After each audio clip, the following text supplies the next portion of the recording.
நம்ம டெலிகிராம் குரூப்பில் ஒரு ஐயா அவரோட அனுபவத்தை பற்றி சொல்லியிருந்தாரு. இரவு நேரங்களில் பழங்களும் சூப்பும் சாப்பிடும்போது அவருக்கு அடுத்த நாள் காலையில் அவர்னால் ஒரு சுறுசுறுப்பாக எந்திரிக்க முடியும் அப்படின்னு சொல்லியிருந்தாரு.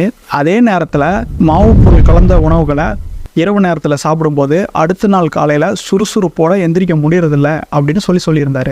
இவர் அவர் இரவில் என்ன சாப்பிட்றாரு, சாப்பிட்டதுக்கப்புறம் எப்படி ஃபீல் பண்ணுறாரு, காலையில் எழுந்திருக்கும் போது எப்படி உணர்றாரு அப்படிங்கிறதெல்லாம் தன்னோட உடல் மனம் எப்படி உணருது அப்படிங்கிறத கவனிச்சிருக்காரு. கவனிச்சதுனால இந்த உணவெல்லாம் எனக்கு ஒத்து வராது அப்படின்ற ஒரு முடிவுக்கு வந்திருக்காரு. இப்போ தூங்குற வரைக்கும் செல்ஃபோன் பார்த்துக்கிட்டு டிவி பார்த்துக்கிட்டு இருக்கிறவங்க, இல்லை ஒரு டென்ஷன் ஸ்ட்ரெஸ்ஸோடு இருக்கிறவங்க, காலையில் எந்திரிச்சதும் ஒரு அவசரமாக எந்திரிச்சு வேலைக்கு ஓடுறவங்க, வேலை செய்கிறவங்க எப்படி தனக்கு எந்த உணவு சாப்பிட்டா பொருந்துது, எந்த உணவு சாப்பிட்டா பொருந்தலை அப்படின்னு அவங்களால முடிவு செய்ய முடியும். யோசனை